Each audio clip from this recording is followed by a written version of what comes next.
Hello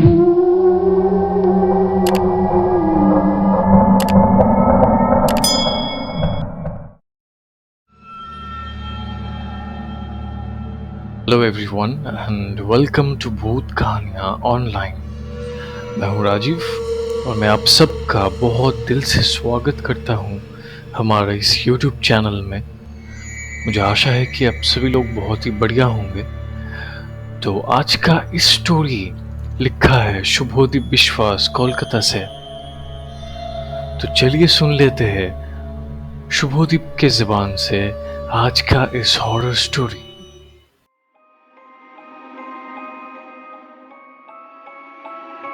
आज की कहानी है एक डरावनी किताब की रहस्य। आज से बहुत साल पहले एक गांव के अंदर एक बड़ा सा हवेली था। उस हवेली में बहुत लोग रहते थे। बहुत बड़ा मकान पर एक बगीचे भी है। उसमें इतने बड़े बड़े पेड़ और बगीचे के अंदर एक छोटा सा तालाब है। लेकिन उस हवेली के लोग धीरे धीरे गुजर जाने के बाद उस तालाब में बरसों भर पानी कम होते जा रही थी। जितनी पानी भरो तो उतनी ही खाली हो रही थी, पर क्यों, इसका जवाब कोई नहीं जानता। पर अचानक से महीने के सिर्फ अमावस की रात को उस तालाब से एक खतरनाक आवाज आता है और पानी दिन के दिन कम होते जा रही थी। हर गाँव वाली के घर से एक बच्चा गायब हो रही थी। गाँव वालों उस आवाज से बहुत डरती है। सब लोग उस दिन घर के अंदर रहता। शाम के बाद कोई बाहर नहीं आते और जिस बच्चे खोने लगा है वो बहुत रोते हैं। लेकिन कुछ समझ नहीं आ रहा था कि उस तालाब में क्या है, किसकी आवाज आ रही है और कौन बच्चा लेकर चला गया। दिन हफ्ते ऐसे की महीनों को साल तक सिर्फ उस तारीख में यही घटना घटती रहती है। एक दिन उस अमावस रात को एक खतरनाक घटना घटी। पास वाले गांव की एक बुढ़ा पुजारी शाम को पूजा करके घर लौट रही था। उसका घर लौटने में थोड़ा सा देर हो गया। तब उस मकान के पास से वो जा रही थी। अचानक वो एक आवाज सुन पाई। पुजारी अचानक थोड़ा सा डर गई। बहुत जोर से वो अपने घर के तरफ जाती है, लेकिन वो नहीं जा पा रही। उसकी पैर अटक गई थी वो पास वाले मकान की जमीन पर। पुजारी एक डरावनी संकेत को इंगित किया। वो बुढ़ा पुजारी भगवान के नाम करके करके उस हवेली के सामने ही पूरा रात रह गए। एक समय वो डरावनी आवाज थम गया, लेकिन पूरा रात वो पुजारी उस मकान के सामने ही सो गया। सुबह होने के बाद गांव के सब लोग उस पुजारी को देखा और सब लोग उसका पूछा कि क्या हुआ था रात को, अब इस मकान के सामने क्या कर रही थी। तब पुजारी पूरा रात की घटना गांव वाली के सामने बोला और वहां से चुपचाप चला गया। एक हफ्ते बाद वो पास वाले बुढ़ा पुजारी फिर से आया उस हवेली के पास।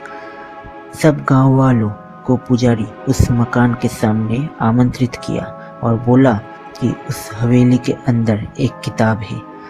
इस हवेली का इतिहास जुड़ा हुआ है उस किताब के साथ। उसको ढूंढना होगा, तब इस डरावने हवेली शार्प मुक्त होगा। गांव वालों कुछ समझ नहीं पा रहा था कि ये पुजारी क्या बोल रहा है। उसको कैसे मालूम कि ये उस हवेली के अंदर एक किताब है। तब पुजारी सब कुछ बोला। वो इस हवेली पर पूजा करती थी कई साल तक। उसकी मालिक के नाम था प्रताप नारायण चौधरी। वो बहुत बुरा आदमी थे। सब लोग शोर मचा रही थी कि क्या बुराई थे उस मकान के मालिक को। तब पुजारी बोला कि मैं नहीं बताऊंगी, ये सब आप लोग उस किताब को ढूंढने के बाद ही पता चल पाएगी। अगले दिन पुजारी गांव की जमींदार और कुछ लोग उस हवेली के अंदर गया, लेकिन पुजारी ये नहीं जानती थी कि ये किताब कहाँ रखा हुआ है।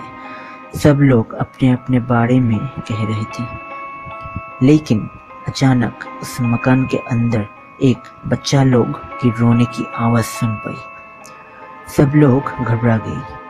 तब पुजारी कहा कि जो बच्चा गायब हो गई थी वो इस हवेली के अंदर पड़ा है शायद। तब सब लोग इधर उधर ढूंढने लगी। एक काला घर के अंदर से वो रोने की आवाज़ आ रही थी, लेकिन कुछ दिखाई नहीं दे रही। अचानक एक गांव वाली एक बच्चा लड़की लोग को देखा। तब वो जोर से चिल्ला के सबको बुलाया। सब लोग वहां पर गए और देखा कि एक बच्चा लड़की लोग नंगा होकर सीढ़ी के सामने पड़ा हुए थे। तब सब लोग उन लड़की को बाहर ले आए। उसके शरीर पर कुछ अजीब से निशान दिखा। तब पुजारी बोला कि उस हवेली का परंपरा की निशान है ये, वो उस निशान को जानती हूँ। अब उस लड़की को गांव वाले ने ठीक किया। वो ठीक से बात नहीं कर पा रही है, लेकिन उसकी तरफ से जो जवाब मिला वो एक डरावनी बात है। लड़की बोला, ऊपर में दक्षिण की तरफ एक दरवाज़ा है, वहाँ पर बहुत लड़का लड़की पड़ा हुआ है। तब सब लोग एक पल से भी कम समय देर ना किए ऊपर में दक्षिण की घर की तरफ जाने लगा। उसका दरवाज़ा खुला हुआ है। उस घर के अंदर जाते ही सब लोग देखा कि उसके अंदर बहुत सारे बच्चे नंगा होकर एक साथ पड़ा हुआ है, ऐसे ही जैसे बहुत साल से नींद में चला गया है वो। और उसके साथ सबके शरीर में वो अनजान निशान। कुछ गांव वाले सब बच्चा लोग को धीरे धीरे मकान के बाहर ले आए। धीरे धीरे सबको ठीक कर रहा था उस गांव के एक डॉक्टर, लेकिन कुछ बच्चा मर चुके थे। लेकिन वो किताब नहीं मिला। धीरे धीरे शाम हो गया। चिड़िया उनके घर पर लौट रही है। उसके साथ किताब ढूंढना ही बंद हो गया उस दिन। सब लोग अपने अपने बच्चों के साथ घर लौट गया। शुक्र है कि कुछ बच्चे लोग अभी तक जीवित हैं। अगले दिन फिर से वो बुढ़ा पुजारी और कुछ गांव वाले उस खतरनाक हवेली के सामने एक साथ हुआ। अब वो किताब ढूंढने की बने। फिर से पुजारी, जमींदार और कुछ लोग मकान के अंदर जाने लगी। अचानक एक लड़का देखा कि वो किताब बगीचे में पड़ा हुआ है।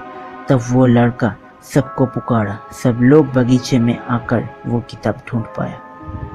लेकिन एक बात सबकी समझ नहीं आ रही है, वो किताब कैसे बगीचे में गया और कौन उसको फेंक दिया बगीचे पर।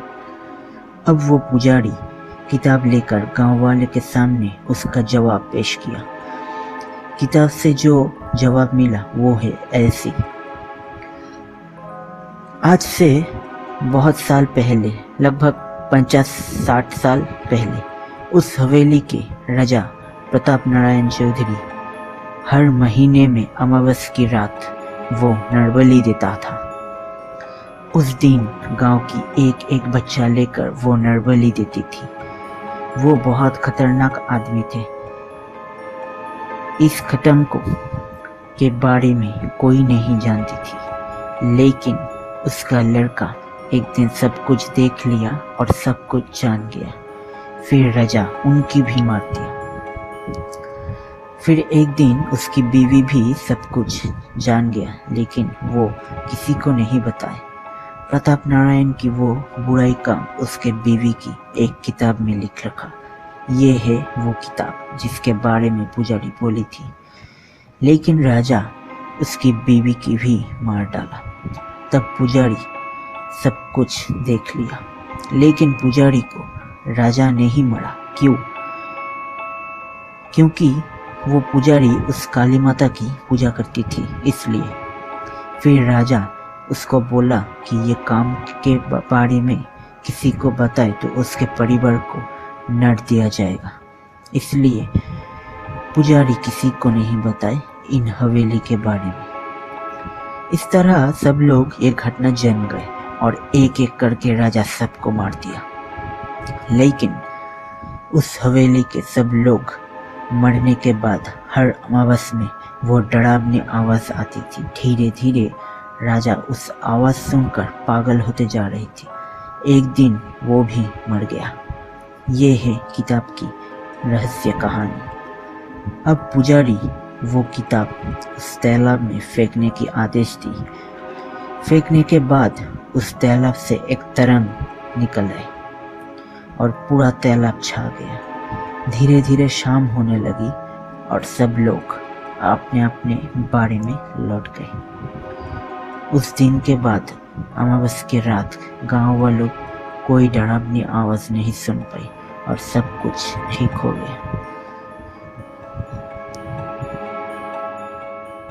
आप सबको अगर ये स्टोरी पसंद आया है तो मेक श्योर आप लोग इसको लाइक करें, शेयर करें, कमेंट करें और मोस्ट इम्पॉर्टेंटली सब्सक्राइब करें हमारे यूट्यूब चैनल भूत कहानियाँ ऑनलाइन को, ताकि हम ऐसे ही और भी डरावना कहानी आप सबके सामने लाने की कोशिश कर पाए। अब सब लोग बहुत ही अच्छे रहिए।